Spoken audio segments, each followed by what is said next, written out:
Қайырлы күн баршаңызға. Бүгін біз түскі асқа ет қосылған картоп дайындаймыз.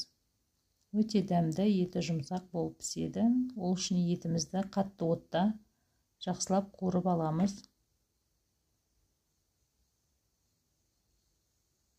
Әбден суы тартылғаннан кейін жарты кесе су құйып, бетін жауып, оттың астын азайтып қоямыз. Су тартылғаннан кейін пияз, сәбіз, чеснок қосып, жақсылап қуырамыз.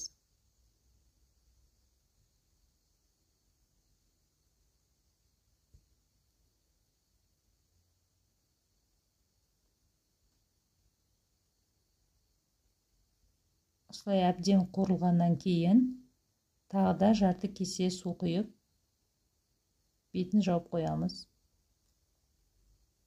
Оған дейін картопымызды тураймыз. Суы тартылғаннан кейін бұрыш, тұз салып,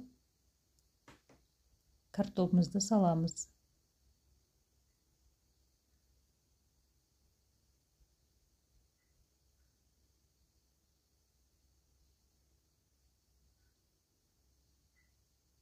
Қызыл тәтті бұрыш саламыз, дайын болғанша күтеміз. Өте дәмді болып шығады. Астарыңыз дәмді болсын.